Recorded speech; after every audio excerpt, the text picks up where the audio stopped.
Entre le ministre de la Justice et l'exécutif des musulmans, il y avait déjà beaucoup de tensions. Cette fois-ci, c'est un cap supplémentaire avec une rupture en bonne et due forme. Et la question suivante, c'est qui va demain pouvoir représenter les musulmans de Belgique.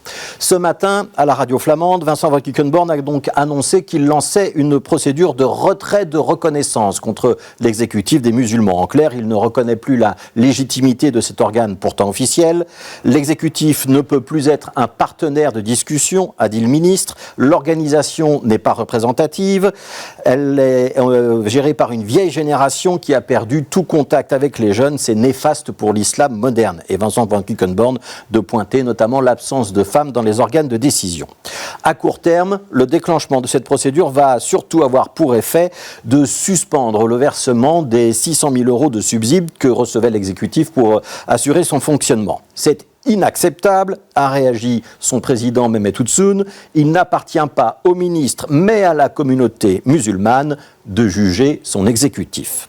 Alors ce que reproche Vincent Van Quickenborne à cet organisme, c'est entre autres son manque d'indépendance vis-à-vis d'États étrangers. Mehmet Oussoun a ainsi été accusé récemment par la Sûreté de l'État d'être lié à une mosquée jugée extrémiste et proche de l'AKP, le parti d'Erdogan en Turquie. Salah Echalaoui, qui était le président précédent, avait lui été jugé très proche de l'État marocain. Et on ajoutera que l'exécutif lui-même a quand même tendu le bâton pour se faire battre. Ses dirigeants s'attaquent en justice entre eux, ou ils démissionnent, et les élections internes ont été retardées à plusieurs reprises. Elles ont même maintenant plusieurs années de retard.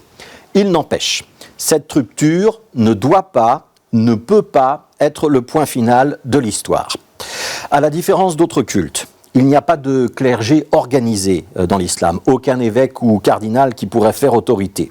Une multitude de courants qui ne facilitent pas la tâche, sunnites, chiites, turcophones, arabophones, modernistes et beaucoup moins modernistes.